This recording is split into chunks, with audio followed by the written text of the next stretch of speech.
In my hand might just be one of the most important golf clubs TaylorMade release in a long time. Let me explain why.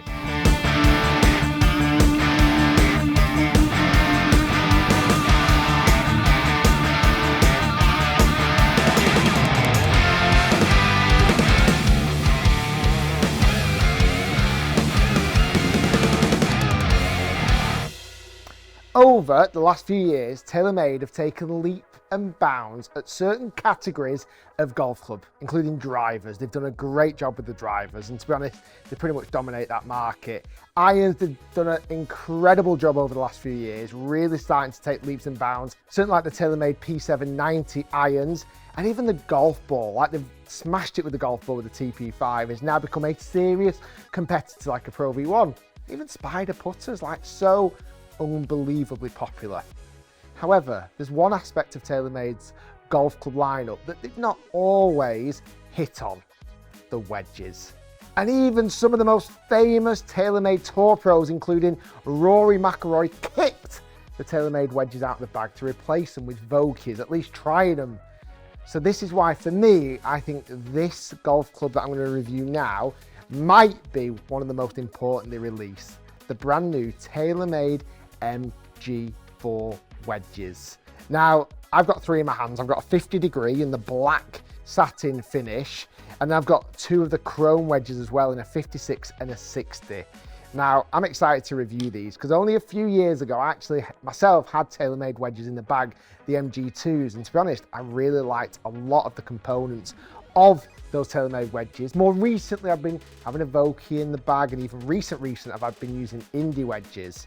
So I want to know how these compare against the SM9, the Vokeys. So I'm going to do that test later on in this video. So first things first, looks and feel. I've already been out on the golf course and give these clubs a test for feel around the greens. Looks wise, they look absolutely sensational. I really do think they look very clean. This kind of slightly brushed chrome finish. The face, you actually take a sticker off the club face when you buy them, and as soon as you do that, the face starts to rust, and that's for extra spin. Certainly when the face and the golf ball gets wet. We're going to review that a little bit later on as well. But all in all, beautiful looking club. This grind, which is the TW grind, which does come up at a slightly higher price point, £199 per wedge, compared to the standard grind, which is £159 per wedge. Still not cheap. The Tiger Woods grind has all these little kind of different shavings and kind of just different ways of being able to lie the club down on the ground. So if you want to close it, if you want to keep it square, if you want to really open it up. And that's what I found when I took it to the Marriott. I've taken these wedges and hit all different types of shots, from little chip shots from side of the green, trying to almost run it up there, to longer shots to see how much spin I could get. I was very, very impressed with spin and feel. For me, the shots around the green were really, really good. For me, it's not like it's a super soft wedge, but it's a very responsive feel. Like, you know, as soon as you clip it nicely, that ball is going to grab. I also played a few higher flighted shots, and that's what I liked about this kind of grind. You can play it square, you can open it up a little bit and get a bit more elevation. You can open it up a lot and really send it up to the sky. And all these shots I was hitting around the green was played with the 56 degree wedge, and it gave me a lot of confidence, to be honest with you. I also played some bunker shots. For me, again, the shaping of the wedge, it's quite a straight leading edge, but it's also rounded towards the toe and the top edge of the golf club. I could really lie that club face open, and even out of wet sand, I was kind of flicking it out there, no problems at all. The other thing I really like about TaylorMade wedges is the grip, because they make it a little bit thicker consistently all the way down. Like, sometimes when you want to play a delicate shot, you'll grip down on the wedge and it feels like it's really thin. Because of these grips, it's just a lambkin cross line, but they must change the kind of tapering or tapering or something. As you start to go down, it still feels quite thick, which is great for those kind of more delicate shots. This club, the 56 degree I've been using, has got a dynamic gold wedge 115 shaft. Shaft feels responsive as well. It feels like you get a nice little kick. At the moment though, I have only hit short shots. Here back in the HIT studio, I'm going to hit some full shots with Pro V1s on GC Quad, see what the spin numbers look like.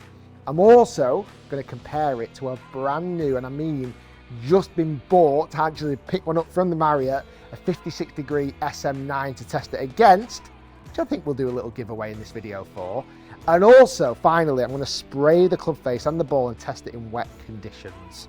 Now, there are a few things I found that didn't particularly please me when I was at the golf course as well. I'll tell you those things in a minute. But let's hit some full shots. Let's hit the 56 degree. I'm 100 yards away from the flag. And let's see what spin numbers. For me, a full shot with a 56 degree should be spinning up towards 10,000 RPM spin, if not a little bit more.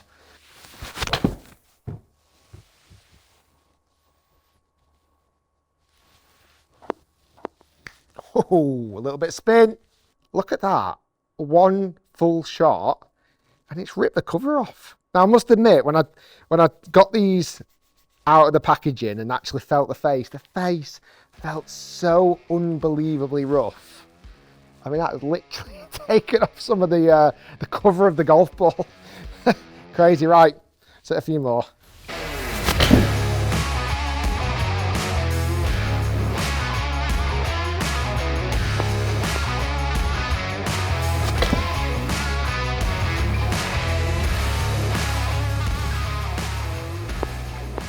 Oh, nice.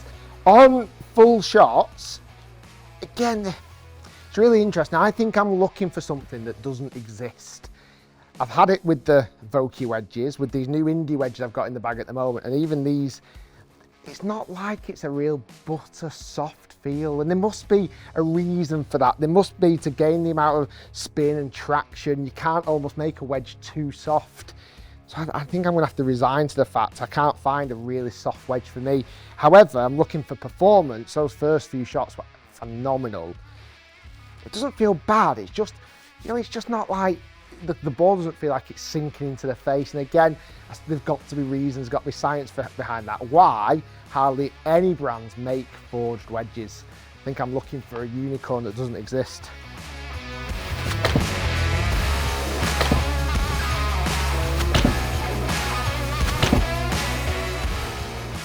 Now, just for a minute, let's pretend I'm Rory McIlroy or an elite TaylorMade athlete, and I was given this brand new TaylorMade MG4 wedge. I wouldn't be too disappointed at all. The looks-wise, it's fantastic. Performance is really, really strong.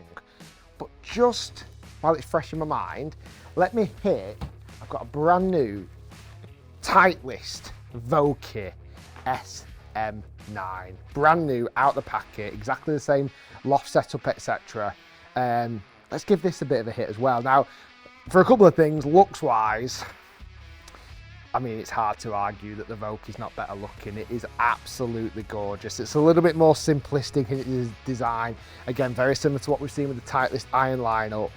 It's a gorgeous looking wedge. Now, what's interesting on the face is it's nowhere near, even this is straight out the packet. I've literally opened it today. I've not hit a single shot with it yet. It definitely doesn't feel as rough on the face as the TaylorMade. Let's give it some hits and then we'll compare the numbers. And then, like I say, I've still got to wet the face of the TaylorMade as well. We need to do that. Okay, now I have hit loads of shots around the greens, obviously with an SM9 before. I had them in the bag. I know what they feel like around the greens. Let's compare it on full shot spin numbers.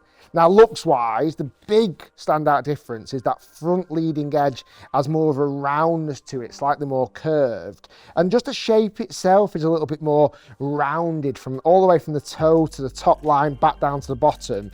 Very simplistic though, it looks gorgeous. This is the chrome finish, so this won't rust, it'll stay exactly how it is. Slightly different noise off the face, interestingly. Feels very similar to TaylorMade. There's hardly anything feel-wise in between them both. Just a slightly different, almost a slightly more muted sound off the face on that first shot.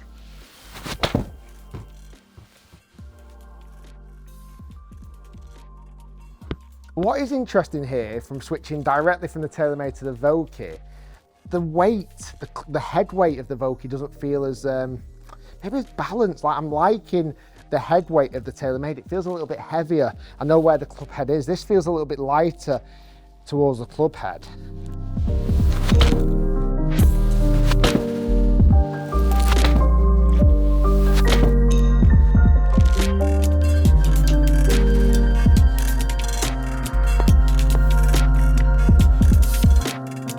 Okay, this is quite interesting. Looking at the Vokey wedges first, I've hit a number of shots there and I'm averaging 98 yards a carry. Now, as I mentioned earlier, anything over 10,000, 10,500 RPM spin for a full shot with a 56-degree wedge is very good. The Vokey is exactly that, just over 10,500. I would be more than happy with those spin numbers, the flight, the consistency, everything was exactly where I'd want it to be. Interestingly, comparing it to the MG4, I was average carrying 100 yards, very impressed, that's the shot I was going for. The spin rate was 500 RPM more at 11,000 RPM. That is very, very high for a 56-degree landing 100 yards. It really was, and the consistency was excellent as well.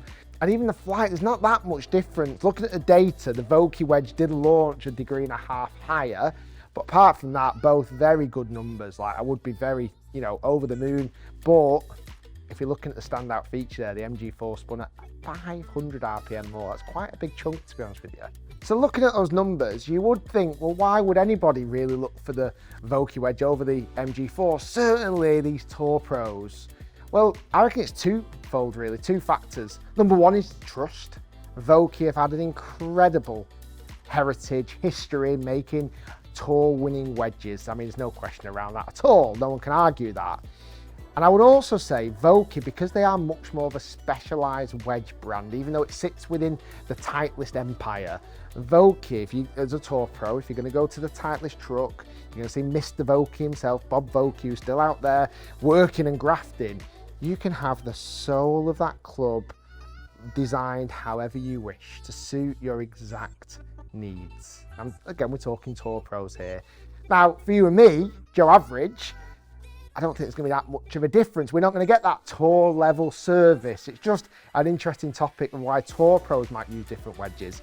What I want to know, and I'm sure what you want to know, we don't play in perfect conditions all the time. Sometimes it's wet and it's horrible, it's mucky. Well, the brand new MG4 wedges are claiming to have the same level of spin, the same 11,000 RPM spin, even when the face is wet and the ball is wet.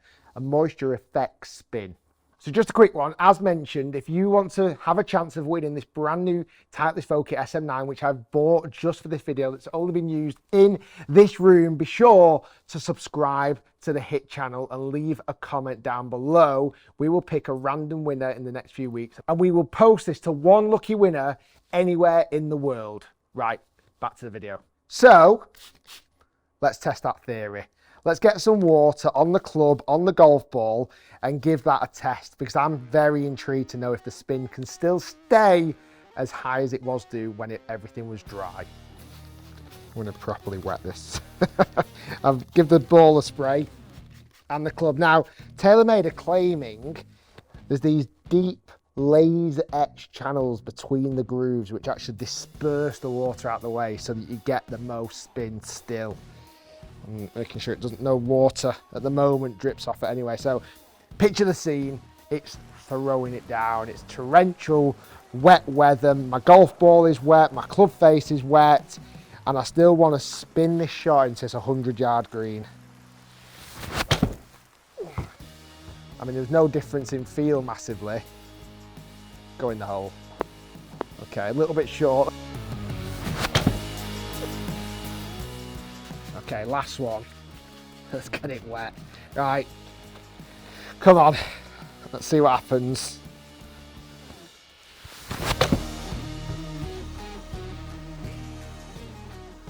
Get in the hole.